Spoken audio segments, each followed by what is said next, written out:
अस्सलाम वालेकुम बच्चों, कैसे आप लोग? ठीक ठाक। आज हम करेंगे कॉमन साइट वर्ड्स का पार्ट 3। तो जो पहले हम कॉमन साइट वर्ड्स कर चुके हैं वो आपने कर लिए है ना, रीड करना सीख लिए हैं। Very good. और आम साइट वर्ड्स क्या होते हैं? वो अल्फाज जो पढ़ने में कोई उसूल फॉलो नहीं करते, हम उनको उसी तरह पढ़ना याद कर लेते हैं जैसे उस ज़बान में वो पढ़े जाते हैं। ठीक है, यानी जोड़ बना के हम उनको नहीं पढ़ सकते। ठीक है, सबसे पहला हमारे पास वर्ड है ME, मी। क्या वर्ड है? मी। और इसका मतलब होता है मुझे या मैं के लिए भी यूज़ हो सकता है। मिसाल के तौर पे एक जुमले में हम इसको इस्तेमाल करते हैं। हमारे पास क्या जुमला है? Give me this book. ये किताब मुझे दो। तो मुझे के लिए हमने मी वर्ड यूज़ किया। ठीक है, इसके बाद हमारे पास जो नेक्स्ट वर्ड आ जाता है वो है WHAT, वॉट। क्या वर्ड है? वॉट। और इसका मतलब होता है क्या। ठीक है, तो एक एग्जाम्पल के तौर पे एक जुमले में हम इसको यूज़ करते हैं। What is your name? आपका क्या नाम है? तो जो क्या है ना, उसके लिए इंग्लिश में व्हाट इस्तेमाल होता है। ठीक है, व्हाट इज़ योर नेम।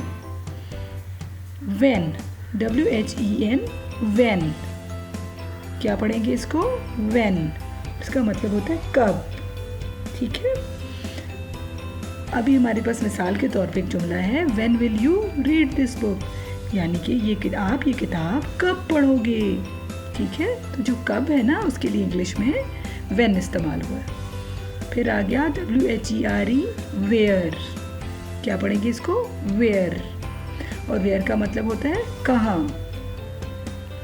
ठीक है, जैसे कि हम कह सकते हैं वेयर इज़ द बुक, किताब कहाँ है। तो जो कहाँ वर्ड है ना उर्दू का, इंग्लिश में इसको बोलते हैं वेयर। ठीक है, नेक्स्ट हमारे पास वर्ड है हैव, HAVE, हैव।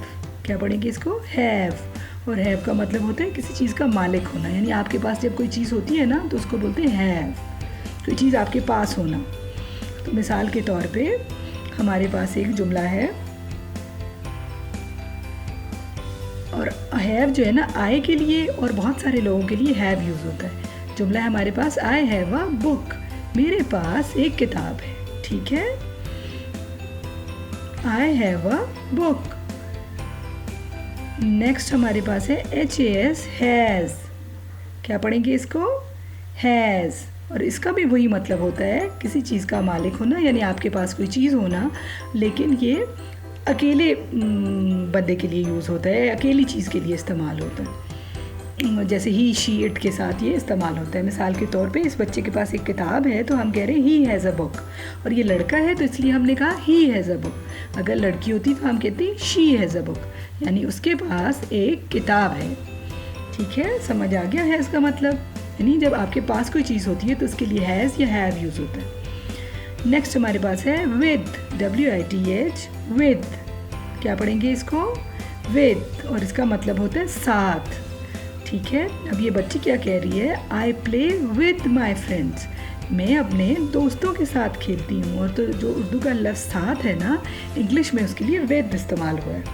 नेक्स्ट आ गया दैट, THAT, दैट। क्या बोलेंगे इसको? दैट। और इसका मतलब होता है वो या उस। जब कोई चीज़ दूर होती है या हमारे सामने नहीं होती तो उसके लिए हम यूज़ करते हैं दैट। तो मिसाल के तौर पे दैट बुक इज़ माइन, वो किताब मेरी है, यानी वो किताब दूर पड़ी हुई है या नज़र नहीं आ रही, तो जब उसकी हम बात करेंगे तो हम कहते हैं दैट बुक इज़ माइन, वो किताब मेरी है। ठीक है, अगर करीब हो तो उसके लिए दिस यूज़ होता है। नेक्स्ट वर्ड है डू, DO, डू। क्या पढ़ेंगे इसको? डू। इसका मतलब होता है या करो या करना के लिए भी डू इस्तेमाल होता है। तो मिसाल के तौर पे एक जुमला है हमारे पास, डू योर वर्क, अपना काम करो। तो जो उर्दू का वर्ड करो है ना, इंग्लिश में इसके लिए डू इस्तेमाल हुआ है। डू योर वर्क, अपना काम करो। अब कुछ वर्ड्स हमारे पास, 2 वर्ड्स ऐसे हैं जिनका मुख्तलिफ जगह पे मुख्तलिफ मतलब होता है। ठीक है, तो अभी मैं आपको उसका मतलब नहीं बताऊंगी, लेकिन सिर्फ आपने रीड करना सीख लेना है कि इसको क्या पढ़ेंगे। ठीक है, फिर जब हम अपनी बुक पढ़ना शुरू करेंगे ना, तो जैसे जैसे वो आएंगे तो हम उनका मतलब करते जाएंगे। सबसे पहले है द, THE, द। क्या पढ़ेंगे इसको? द।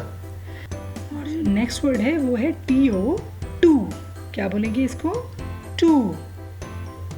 ठीक है, आप इन दोनों को रीड करना बस फिलहाल सीख लें। ठीक है, मतलब हम इसका साथ साथ करते रहेंगे जब बुक पढ़ना स्टार्ट करेंगे। तो अभी हम ऐसा करते हैं कि जितने वर्ड्स हमने आज किए हैं उन सारों को रिवाइज कर लेते हैं और उसके बाद फिर वीडियो को एंड करेंगे।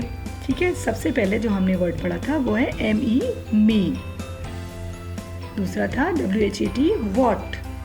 मेरे साथ साथ आप भी पढ़ेंगे। WHEN when। HAVE have। HAS has। WITH with। THAT that। DO do।